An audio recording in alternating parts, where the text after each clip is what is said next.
Right, now today's story, bit of a nightmare story this was. It was the time when we were beginning to move to France, 2008. This was before then though, because we were using Ruth's Passette and I'd borrowed a trailer from the horse centre. It was a trailer with a ramp to it, beaver tail, twin axle, 3.5 ton twin axle trailer. So and we did 2 trips with this actually. You couldn't do this today. I mean, this is 20 years ago. So the regulations have tightened up so much and the police on the roads and stuff like that, but this was quite illegal. It was safe, it got there, there's no problem with it. It was just the car wasn't really powerful enough or big enough to pull the trailer, although it did it. But legally it's supposed to be heavier than the trailer, but the trailer was more than twice the weight of the car. Right, listen to the story. I hope you enjoyed it. Don't forget though, if you want to listen to this as a podcast, then you can listen to it on our Buzzsprout site. You'll find the link up here on our website address, so you can listen to it as a podcast on your whatever. You can download all kinds of books free of charge from our website. There's books for children, there's picture story books, and there's the It's a Rum Life books with all the stories in. Anyway, there we are. Thanks for being with us. That's the end of me bumbling along, and hope you enjoy the story. Okay, we're going to begin this story. This is a new version of the story called The Tractor Went to France. It's from It's a Rum Life Book 5, 2004 onwards. So it went to France along with about 2.5 tonnes of timber and building materials. It looks crazy now, but at the time before leaving the UK on that journey, I was quite happy that everything looked okay and the trailer was well loaded for balance and nose weight, etc. After all, it was secure. There might have been 3 or 4 field gates roped onto the side. The scrap steel racking and timber scaffold planks were well inside, and the tractor loader rams were after all holding down all the sectionalised plastic boxes. It was just that once we joined the A1 and began travelling a little faster than the local A roads had allowed, that we encountered problems. But before going further, it might be as well to explain the circumstances and reason for this journey. Background. We'd bought a little house in France in 2003. Having spent all our annual holidays in one part or another of France for the previous 28 years, it was something we had always hoped for but never thought likely. In 2003 it had all been like a fairy tale. The house appeared virtually from nowhere, and the circumstances of being able to buy it were likewise. There's more of this in another story, and back to the journey in hand. The towing vehicle of this journey was a 1600cc diesel Volkswagen Passat estate car that Ruth had bought second-hand in 1999. It had been to France every year since then, towing one caravan or another. It was now spring of 2004, and the second journey with this particular trailer.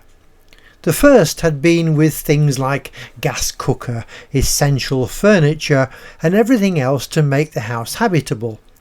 That had been back in September 2003, when we had actually paid for the house and been able to move in. Now we were moving all kinds of odds and ends to help around the garden and in the big steel frame barn building that came with the deal. On with the journey. On the road.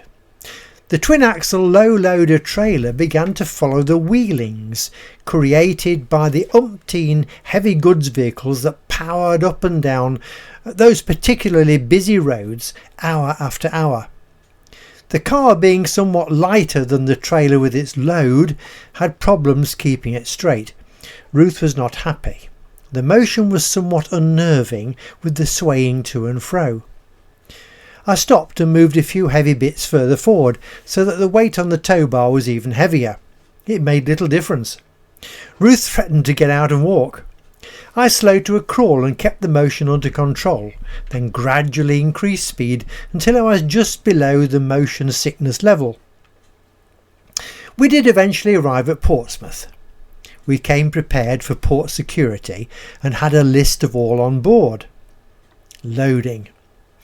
Waiting at the bottom of the loading ramp, I knew there would be a problem because of the sheer weight on the trailer. I'd borrowed it from the horse centre. It was the trailer that usually transported the wedding carriage or several hundred bales of hay. It was designed for 3.5 tons, but the car was not designed to pull that weight. The time came to load, and our queue began to mount the ramp. At the bottom, I lagged behind a little to leave plenty of space between our car and the line in front. I needed a run at it. I knew that if there was a hold-up and we had to stop part way up the incline, we would not restart. The attendant at the bottom became agitated and jumped up and down in his insistence that we did not hold up the loading process. We had to go, and of course, part way up the line stopped. No way would our little car clutch restart that huge load on the slope. I had to push Ruth out of the door and ask her to bring the deck officer and all the deck crew to push us up the hill. How was that for holding things up? In the meantime, I had to hold the whole load on the foot brake on a something like 60-degree slope. Ruth eventually returned with the officer and 5 brawny crewmen, and with their help, we made it. She was not too happy about that either. The journey down the main roads of France proceeded much the same as they had done in the UK, except there was little traffic late in the evening. Next day, our friend Roger arrived, the chap who had actually sold us the house. It so happened that Roger had spent all his working life as a tractor mechanic. He saw the antique Ferguson on the trailer and leapt forward to have a look. Ruth was not happy. He took more notice of that tractor, etc., etc. But we had arrived. It had been our second trip with the trailer and Passat. But why had the Ferguson come?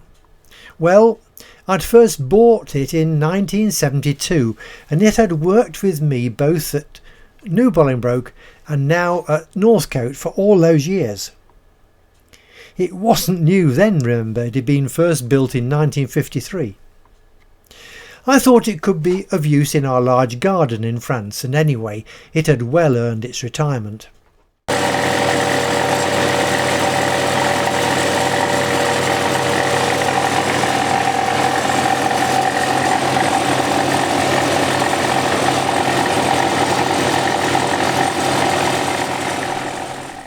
Regarding journeys to France in the future, well, for the next 4 years that little house was to be a holiday home, and we managed to use it to recover our sanity every 3 months or so while still running the horse centre.